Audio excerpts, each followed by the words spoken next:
Hello guys, welcome to our YouTube channel Lawless. This side is Resh Tyagi, a final year law student from Faculty of Law, University of Delhi.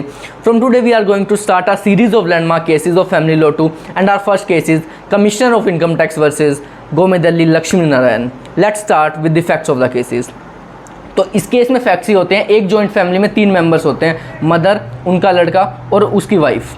अब उनके पास कुछ property भी होती है और जो सन है वो सोल सर्वाइविंग को पार्टनर होता है। ऐसा क्यों? As he is the only left co partner in the family, that's why he is the sole surviving co partner. अब इस केस में इशू ये आता है कि जो उनके पास प्रॉपर्टी है उस फैमिली के पास, उस पर tax Hindu joint family property लगना चाहिए या इंडिविजुअल प्रॉपर्टी का।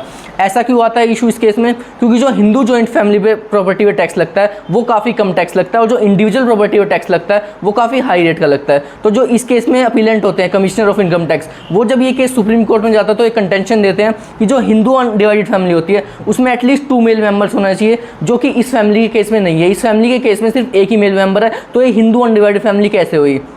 अगर ये हिंदू अनडिवाइडेड फैमिली नहीं है तो इनकी प्रॉपर्टी भी हिंदू जॉइंट फैमिली प्रॉपर्टी नहीं होनी चाहिए, इनकी प्रॉपर्टी भी इंडिविजुअल प्रॉपर्टी होनी चाहिए और उस पर इंडिविजुअल प्रॉपर्टी का ही टैक्स लगना चाहिए। और उनकी दूसरी कंटेंशन कोर्ट में होती है कि जो सोल सर्वाइविंग को पार्टनर है वो प्रॉपर्टी को फ्री होता है किसी भी तरह, वो प्रॉपर्टी को मॉर्गेज करे, लीज करे, एलिनेट करे, he can do whatever he wants to do with the property and there is no one to ask him whatever he is doing with the property.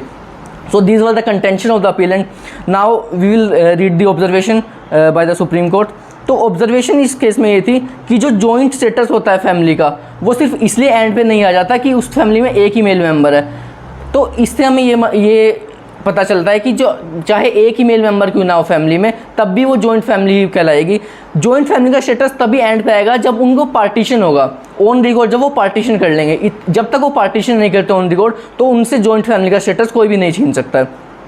इस case में यहाँ तक कि supreme court ने यह भी कहा जो सोल सर्वाइविंग को पार्टनर है, इस केस में जो सन है, उनकी डेथ के बाद भी इस फैमिली का स्टेटस, जॉइंट फैमिली का स्टेटस कोई नहीं छीन सकता, क्योंकि जो 2 फीमेल मेंबर्स बच जाएंगी उनके पास क्या कैपेसिटी है, वो एक मेल मेंबर को इस फैमिली में ऐड कर सकते हैं। और वो कैसे? वो अडॉप्शन के थ्रू। तो अब इस केस में डिसीजन ये आता है कोर्ट का कि जो ये फैमिली है 3 मेंबर्स की, ये हिंदू अनडिवाइडेड फैमिली है और जो इनकी प्रॉपर्टी पे टैक्स लगना चाहिए वो हिंदू अनडिवाइडेड फैमिली प्रॉपर्टी के टैक्स लगना चाहिए। So thank you guys for watching our video and for more such legal content subscribe to our channel lawless. Thank you.